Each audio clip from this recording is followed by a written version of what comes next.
The studio of Jimmy Kimmel Live comes with frenetic energy as the iconic lights blaze to life, casting long, dramatic shadows across the sleek, polished stage. The air crackles with anticipation, a tangible buzz that ripples through the crew and audience alike. Tonight is no ordinary episode. At 90 years old, Clint Eastwood, a towering figure in Hollywood's pantheon, is set to grace the stage. His mere presence, even before he appears, shifts the atmosphere, infusing the room with a wary reverence. The segment was pitched as a light-hearted chat, a chance to showcase Clint's latest cinematic endeavor, a gritty drama about a rancher defying corrupt corporate forces, a tale that echoes the unyielding spirit Clint has embodied throughout his storied career. Yet, as the crew scrambles through last-minute preparations, there's an undercurrent of unease. Clint Eastwood is not just another guest. He's a legend whose reputation for steely resolve precedes him. Backstage, his assistant, Maggie, a seasoned professional with a no-nonsense demeanor, surveys the bustling scene with a wary eye. She's already issued a stern warning to the producers.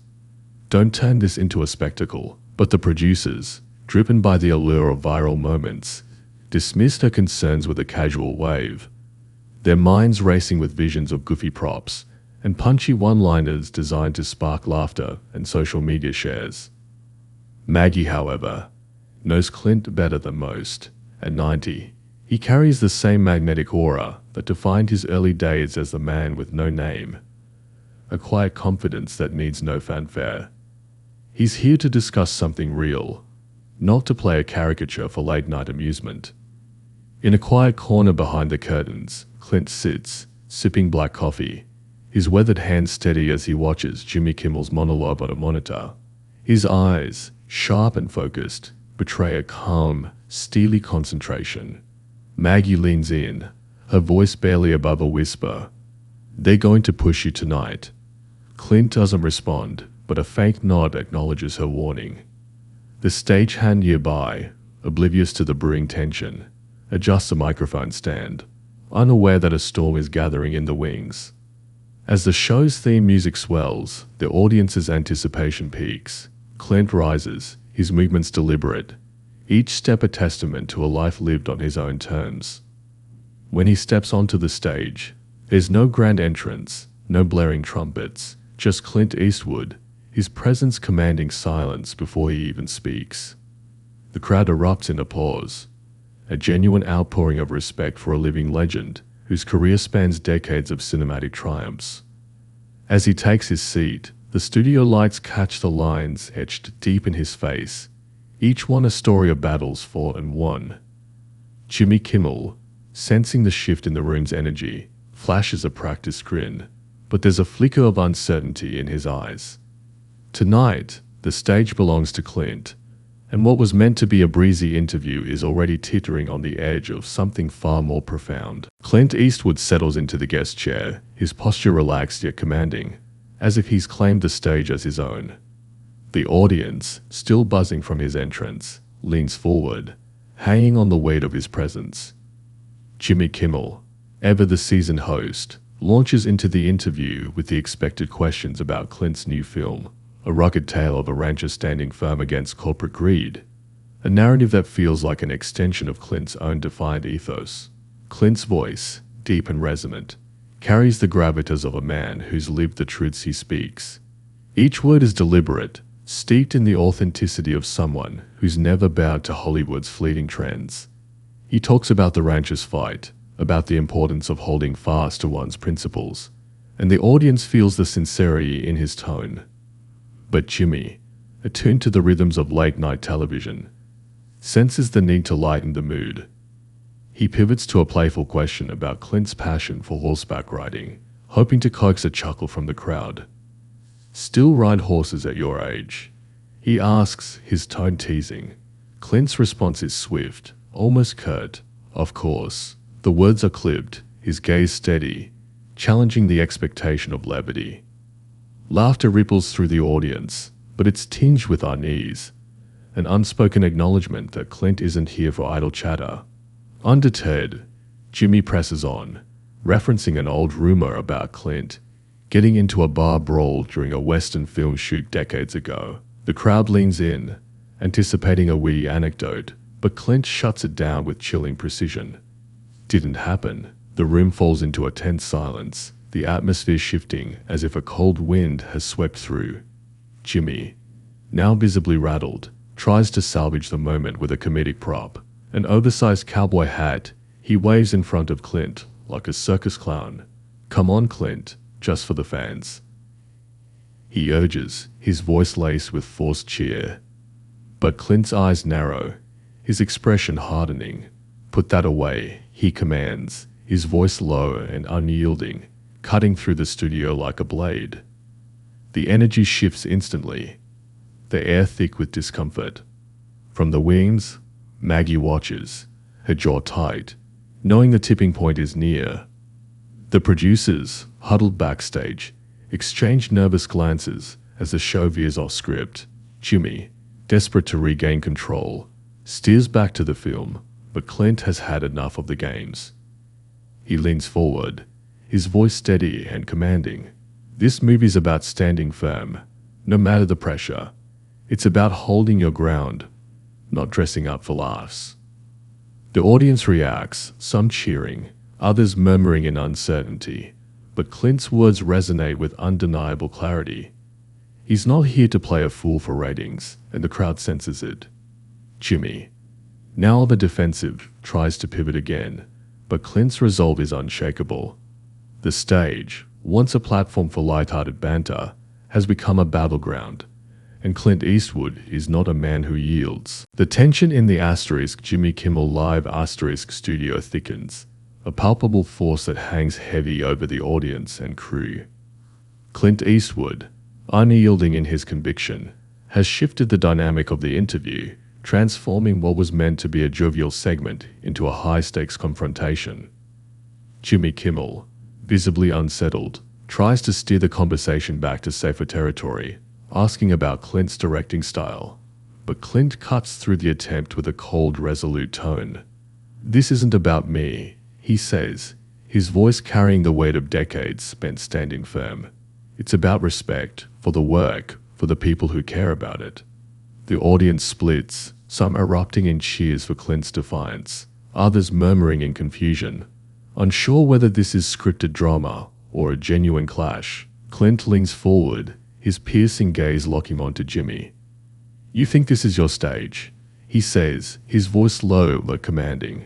"I'm here because I choose to be, not to be paraded around for your ratings." The words land like a thunderclap, reverberating through the studio. The crowd's reaction is divided. Some applaud Clint's unapologetic stance, while others shout for Jimmy to push back, their voices a chaotic mix of support and dissent. Backstage, the producers scramble, their monitors flashing with skyrocketing ratings, but the show is unraveling before their eyes. Jimmy, his practiced charm faltering, tries to diffuse the tension. "Clint, we're just having fun here," he says, his voice strained, a forced smile plastered across his face. But Clint is unrelenting.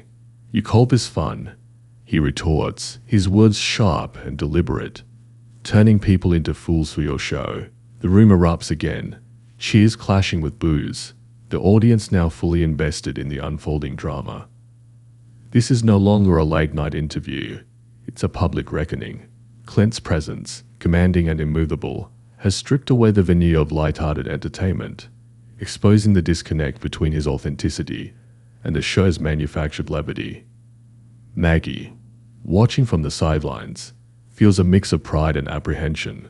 She's seen Clint stand his ground before, but never quite like this. The stagehand beside her whispers, "Is this part of the act?" But Maggie's silence speaks volumes. Jimmy, now desperate, tries one last time to pivot to the film, but Clint shuts it down with chilling finality. "This isn't about the movie anymore," he says, his voice icy. "It's about you thinking you could turn me into a puppet for your show." The studio falls silent, Jimmy's strained smile unable to mask the discomfort that blankets the room. Clint's words have hit their mark, piercing through the artifice of the late-night format. The cameras keep rolling, capturing every second of the tense standoff as the audience holds its breath, sensing that something monumental is about to unfold. Clint Eastwood, at 90, has redefined the stage, not as a platform for entertainment, but as a battleground for respect and authenticity. In a defining moment, the Jimmy Kimmel Live studio teeters on the edge of chaos, the air thick with the fallout of Clint Eastwood's unyielding stand. The cameras, unblinking, capture every detail as Clint rises from his chair, the sharp scrape of wood against the polished floor echoing like a gunshot. At 90, his movements are deliberate, each step radiating the quiet authority of a man who has spent a lifetime defying expectations. The audience, caught between awe and uncertainty, watches in stunned silence as Clint pauses, his piercing gaze sweeping the room one final time. This is not a retreat. It's a reclamation of control, a refusal to be diminished by the trappings of late-night spectacle. Jimmy Kimmel, left floundering in the wake of Clint's defiance, scrambles to fill the void, his voice faltering as he mutters a weak plea for Clint to stay. But Clint is already gone, his exit as commanding as his entrance, leaving the stage, and the show in disarray. Backstage, the producers huddle in a frenzy, their monitors ablaze with soaring ratings, yet their carefully crafted segment lies in ruins. Maggie, standing in the wings, allows herself a faint, knowing smile.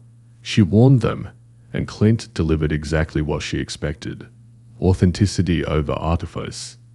The audience erupts into a cacophony of reactions, some cheering Clint's bold exit, others booing the abrupt end to the segment, but all are united in the realization that they've witnessed something extraordinary. What was meant to be a breezy, crowd-pleasing interview has become a masterclass in standing firm, a testament to Clint Eastwood's enduring legacy as a man who bows to no one. The cameras linger on the empty chair, a stark symbol of Clint's refusal to play the fool. Jimmy, visibly shaken, tries to pivot to a commercial break, his usual charisma replaced by a strained attempt to regain composure. But the moment belongs to Clint, whose walkout has redefined the very meaning of holding one's ground. As the studio lights dim, the weight of his words lingers. It's about respect for the work, for the people who care about it. For decades, Clint has embodied this principle, from his early days as a Western icon to his later years as a filmmaker, unafraid to tackle unflinching stories. Tonight, he reminded the world that his resolve remains unbroken, even at 90. The internet explodes with clips of the confrontation, fans and critics alike, dissecting every word, every glance, as the moment cements itself in pop culture history. For those in the audience, the memory of Clint's exit will endure, a fleeting glimpse of a legend who refused to be tamed. If you were captivated by this unforgettable clash, don't miss out on more incredible stories. Hit that subscribe button and join us for the next chapter of Hollywood's most defining moments, where authenticity triumphs over spectacle and legends like Clint Eastwood continue to shape the narrative with every step they take.